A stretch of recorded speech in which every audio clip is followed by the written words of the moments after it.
বাংলাদেশ জাতীয়তাবাদী দলের পক্ষ থেকে আনন্দের সাথে জানাচ্ছি, বাংলাদেশ জাতীয়তাবাদী দলের রাষ্ট্রপতি প্রার্থী হয়েছেন দলের সংগ্রামী মহাসচিব মির্জা ফখরুল ইসলাম আলমগীর।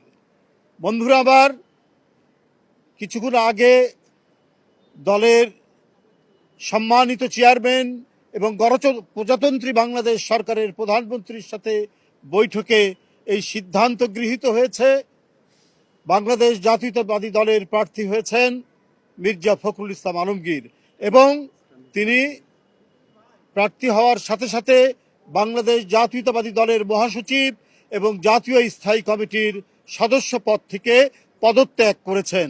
এই বিষয়টি আপনাদের সামনে আমরা সারা জাতিকে অবহিত করলাম। আমি ভরসা রাখি হিরন স্মার্ট ওয়াটার পিউরিফায়ারে।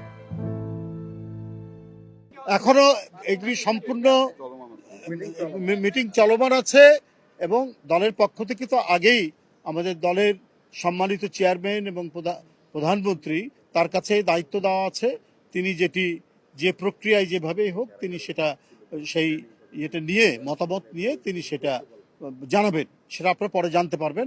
এখন শুধু দলের রাষ্ট্রপতি প্রার্থী মির্জা ফখরুল ইসলাম আলমগীরের নাম আমরা ঘোষণা করলাম এবং ইতিমধ্যে তিনি মহাসচিব এবং জাতীয় স্থায়ী কমিটির সদস্য থেকে পদত্যাগ করেছেন।